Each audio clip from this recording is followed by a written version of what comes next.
오늘 지금 읽으신 본문의 시간적인 배경은 출애굽 시대입니다. 그 중에서도 가나안 정탐꾼들의 보고가 있은 직후입니다. 가나안 정탐꾼들의 이 보고에 대해서 잘 아실 것입니다. 12명의 정탐꾼 중에서 10사람은 부정적으로 보고했습니다. 가나안 사람들은 안악 자손들입니다. 무슨 뜻이냐면 그들은 거구들입니다. 거인들입니다. 그래서 우리는 그들 앞에 메뚜기와 같습니다. 싸우면은 질 수밖에 없습니다. 이렇게 보고했습니다. 어쩌면 있는 사실 그대로 전했을 수 있습니다. 그런데 오직 갈렙과 여호수아만이 긍정적인 보고를 합니다. 그들의 시각은 앞에 10사람과 전혀 달랐습니다. 그래서 그들의 보고는 믿음을 가진 사람들의 보고였습니다. 어떻게 그들은 한마디로 보고합니까? 그들은 우리의 밥이라. 어떻게 이렇게 똑같은 것을 보고 왔어도 180도로 반응이 다를 수 있습니까? 마음가짐이 다를 수 있습니까? 이렇게 똑같은 상황에 천지 차이로 판단이 다른 그 이유가 무엇입니까? 한마디로 말해서 그 이유는 믿음을 가진 사람들의 판단인가 아닌가 여기에 있음을 알 수 있습니다. 그러므로 우리가 믿음을 가지느냐 아니냐 이것이 이렇게 중요하다는 것을 또 깨닫게 됩니다. 다른 말로 하자면은 우리가 성령으로 충만한 사람이 되느냐 그저 흐르는 대로 살아가느냐 그것이 이렇게 큰 차이가 있다는 것을 알 수 있습니다. 자, 우리 모두는 자연인으로부터 출발했습니다. 더더군다나 저와 같은 사람은 더 그렇죠. 믿지 않는 가정에서 성장했으니까요.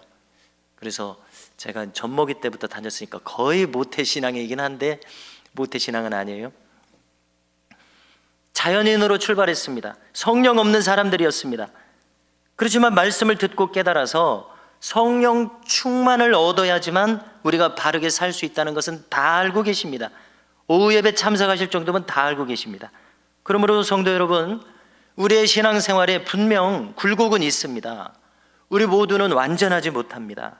그래서 적어도 이 지상에서 사는 동안에는 롤러코스터를 타는 것처럼 고저장단이 있습니다. 우리의 신앙에요. 문제는 우리가 이 저점에 이르렀을 때 내가 어떻게 처신하느냐, 어떻게 반응하느냐, 어떻게 믿음의 반응을 가지느냐 이겁니다. 우리는 저점에 있을 때 속히 깨닫고 돌아와야 됩니다. 그런데 다 같이 경험해 보시지만은 저점에 있을 때는 기도할 힘도 나지 않을 때도 있습니다. 말씀 볼 기력이 나지 않을 때도 있습니다. 어떻게 하면 내가 거기서 일어날 수 있는가? 참 중요한 대목입니다. 아무튼 우리는 말씀으로 돌아와야 됩니다. 기도로 돌아와야 됩니다. 믿음으로 돌아와야 됩니다. 성령 충만함으로 돌아와야 됩니다. 완전히 180도로 다르거든요. 완전히 자연인으로 변해서 언제 내가 말씀을 받던가 이렇게까지도 될 수 있습니다. 아무튼 빨리 성령 충만함을 회복해야 됩니다. 여기 이 갈렙과 여호수아가 성령 충만을 잘 회복하는 사람들이었다고 생각합니다. 요즘 회복 탄력성이라는 말이 회자되고 있습니다. 무슨 뜻입니까? 회복할 수 있는 탄력, 그 근력이 좋은 겁니다. 그래서 빨리 일어날 수 있습니다. 엘리야도 우리와 성정이 같다고 누누이 사도들이 이야기합니다. 엘리야 신드롬이라는 말이 있습니다. 그것은 무슨 뜻입니까? 엘리야 선지자가 우상 숭배자들과 맞서서 엄청 큰 승리를 거두었습니다. 그런데 바로 그 다음 장면에 무슨 일이 일어납니까? 아합왕과 이세벨이 엘리야를 잡아서 이제 죽일 것이다, 이 한마디 말에 곧장 엘리야는 그대로 의기소침해집니다. 도주합니다. 죽기를 구하는 심경으로 돌변합니다. 차라리 죽고 싶다, 여기까지 갑니다. 엘리야 신드롬입니다. 그래서 우리는 엘리야도 우리와 마음이 같은 분이었구나, 그렇게 하늘을 열고 하나님 역사가 일어나게 하는 분도 우리와 똑같았구나, 이것을 깨닫습니다.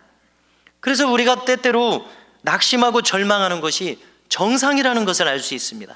엘리야도 그랬으니 우리는 더더군다나 더 약하다고 봐야 되겠죠. 어제 성령으로 충만했어도 오늘 나는 비루한 자가 될 수 있습니다. 오늘 어처구니 없는 판단과 행동을 보일 수 있습니다. 안 믿는 사람하고 똑같아질 수 있어요, 순식간에. 그 저점에서 우리는 주님을 기억하고 말씀을 기억하고 성령 충만을 추구할 그 힘이 있어야 됩니다. 이 갈렙과 여호수아, 다른 사람들과 차이점이 여기 있었습니다. 그 두 사람이 믿음으로 반응한 결과 그것이 무엇입니까? 저 거대한 아낙 자손들이 별것 아니게 보이는 그러한 믿음이 그들의 마음속에서 일어났습니다. 그들은 우리의 밥이라.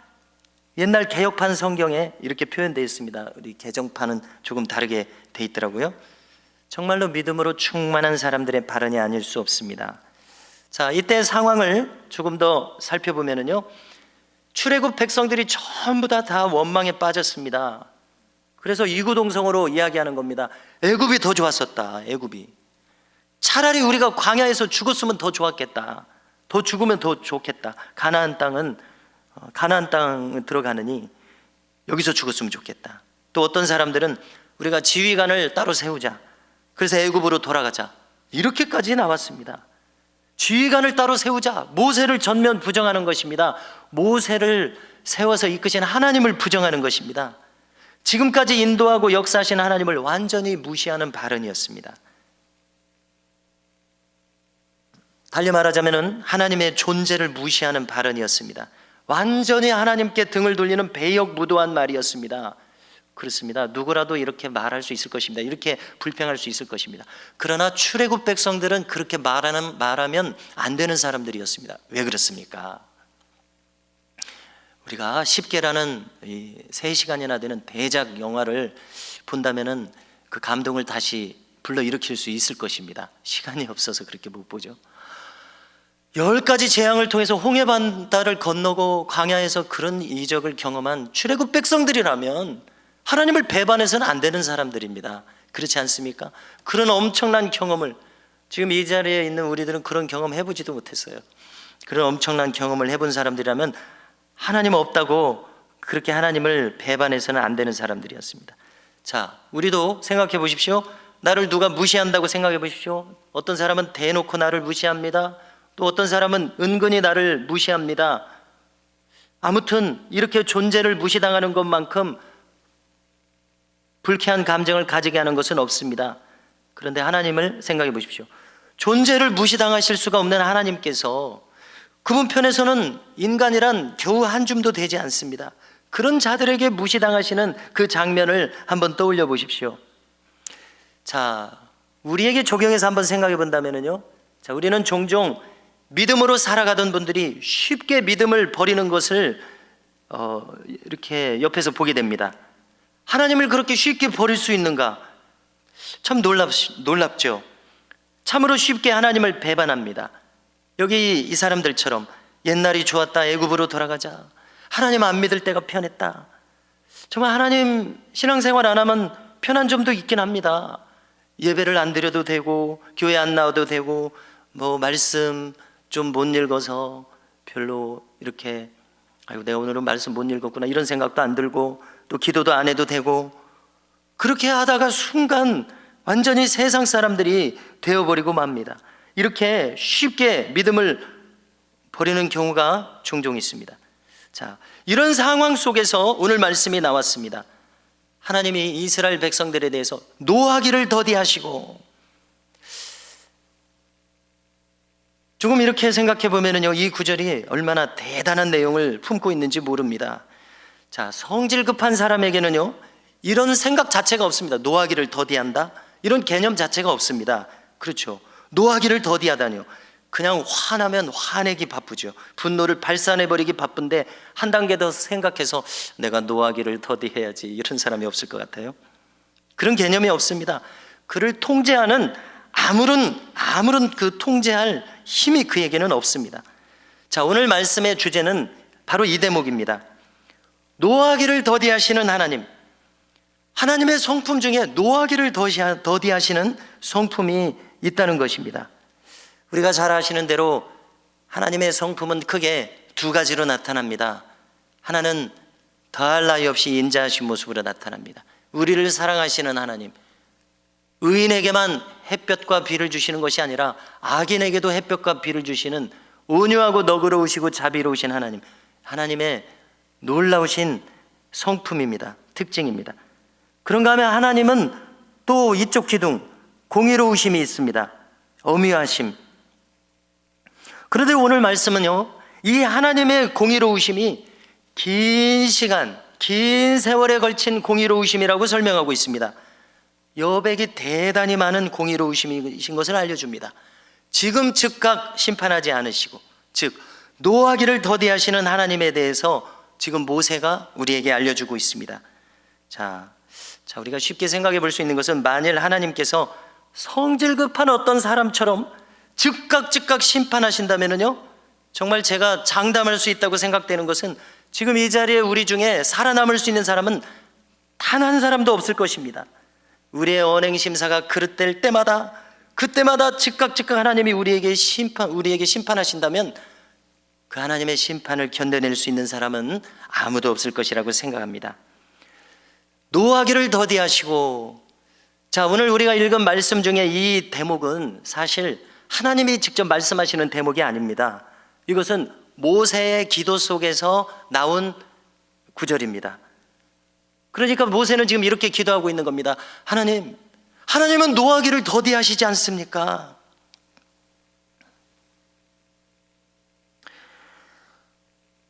이 패역무도한 백성들에게 기회를 주십시오. 이렇게 지금 기도하고 있습니다.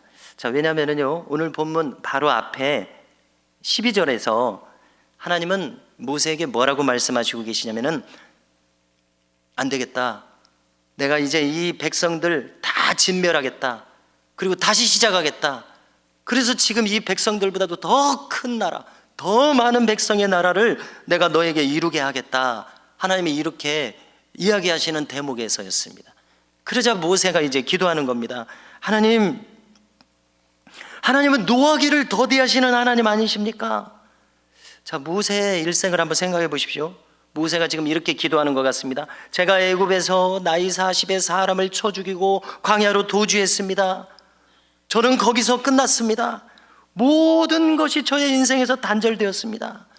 애굽에서 그 높은 왕자의 신분에서 아무도 알아주지 않는 이 먼지 같은 자로 전락했습니다.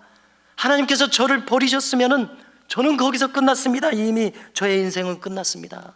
이 쓸모없는 자 모세야, 이 성질 급한 자 모세야, 이 사람을 죽인 자 모세야, 내가 너를 쓸 수가 없노라.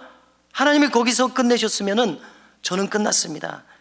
그런데 하나님은 무려 40년간이나 저를 기다리시면서 저를 다듬으셨습니다. 그리고 지금 이렇게 쓰고 계시지 않습니까? 지금 잘 쓰고 계시지 않습니까? 그러니 저 백성들을 불쌍히 여겨 주옵소서. 이렇게 기도하는 것처럼 들립니다. 모세가 볼 때 하나님은 노하기를 더디하시는 하나님이셨다는 겁니다. 그래서 이 백성들 버리지 마시고 이렇게 기도합니다. 그래서 이렇게 흘러간 모세의 인생을 보면서 조금 들어지는 생각은, 사람 하나는 죽여야 하나님이 크게 쓰시는가 보다, 이런 생각이 들 정도입니다. 바울도 보십시오. 스데반을 죽게 하고 초대교인들을 잡으러 다니는 그 극렬분자였습니다. 그래서 이렇게 한번 성질 한번 크게 부려야 하나님께서 쓰시게 되나 보다, 이런 생각이 들 정도입니다. 그러므로 이것을 우리에게 적용시켜 보십시오. 우리 식구 중에 저 사람이 승질을 크게 낸다고 한번 생각해 보십시오. 하나님이 크게 쓰시려나 보다. 우리 교우들 중에서도 하나님이 크게 쓰실 분인가 보다, 우리가 이렇게 생각할 수 있다는 것이죠. 저는 이렇게 기도하는 모세의 기도를 하나님이 기뻐하셨다는 생각이 듭니다. 어쩌면 어느덧 모세는 하나님의 성품을 깨우친 것 같습니다. 사실 이스라엘 백성들을 이끌면서 답답한 사람은 정작 모세 자신이었을 것입니다. 그 엄청난 출애굽의 수많은 기적을 직접 경험하고도 출애굽 백성들의 심령은 도무지 믿음 있는 사람들로 변화되지 않았습니다. 생각해 보십시오. 우리는 성경을 읽으면서 느낄 겁니다. 내가 이런 경험을 했다면 나는 믿음 생겼을 것 같다. 그런데 신기하게도 출애굽 백성들은 믿음이 그렇게 생기지 않았던 모습을 보게 됩니다. 환경으로 보자면 충분히 이해는 됩니다. 그 광야에서 견디기 어려웠을 것입니다. 우리라도 당장 원망과 힘들다는 말 나왔을 것입니다. 힘드니까 힘들다고 말했을 것입니다. 우리도 그랬을 것입니다. 그래도 출애굽 경험을 했던 이스라엘 백성들이라면 하나님을 그렇게 쉽게 배반해서는 안 됩니다.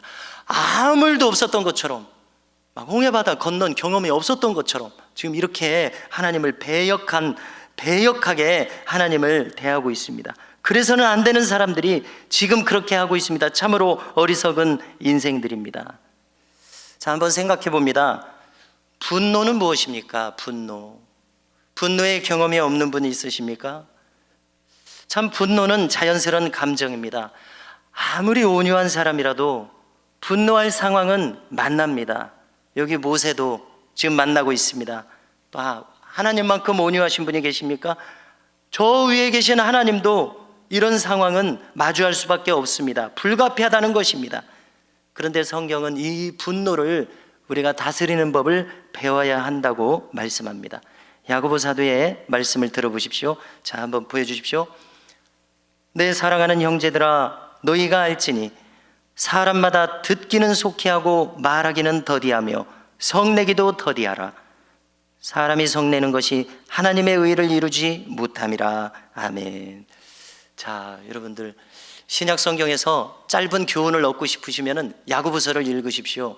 제가 생각하니까 신약 성경의 잠언과 같습니다. 한 구절 한 구절이 놓칠 수 없는 그런 내용을 담고 있더라고요. 자, 여기도 이 한마디에 신앙생활 전부가 들어있다고 생각합니다. 성내기도 더디하라. 참 재밌는 표현입니다.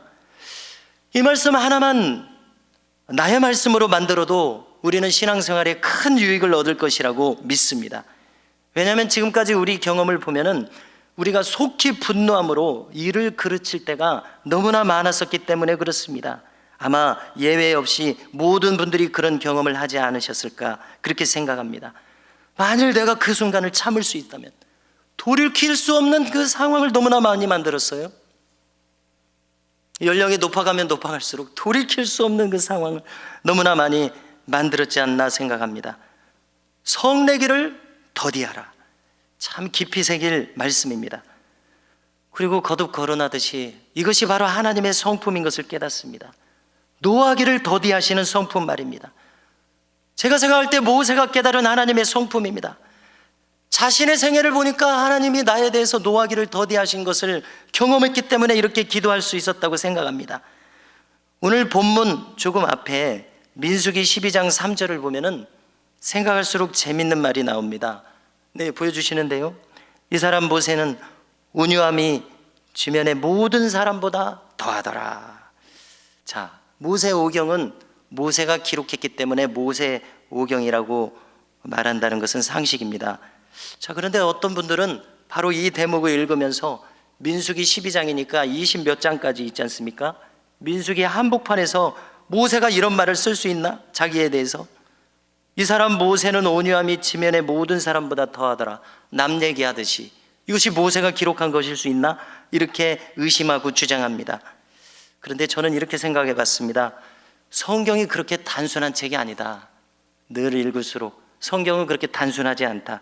그렇게만 생각할 수 있는 책이 아니다. 그래서 저는 이렇게 생각해 봅니다. 저는 모세가 자기에게 대해서 마치 자기가 삼자인 것처럼 이렇게 한 발짝 떨어져서 자기에게 대해서 자기에게 기록할 수 있다고 생각을 해요. 왜 불가능합니까? 그렇게 한번 생각해 봤습니다. 왜냐면은요, 자기가 자기를 생각하니까 참 신기하다고 생각했을지도 모르겠습니다.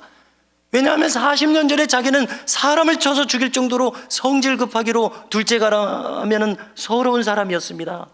그런데 지금 보니까 이런 이스라엘 백성들을 참아내고 있는 자기의 모습, 가만히 보니까 이 세상 수많은 사람들보다 내가 더 온유한 사람, 승한 온유한 사람이 되었구나, 이렇게 느꼈을 수도 있지 않습니까? 그래서 저는 그렇게 생각하고 있습니다. 사실 자기가 자기를 생각하니까 지금 신기하거든요. 이렇게 옛날에 사람을 쳐 죽인 사람이었습니다.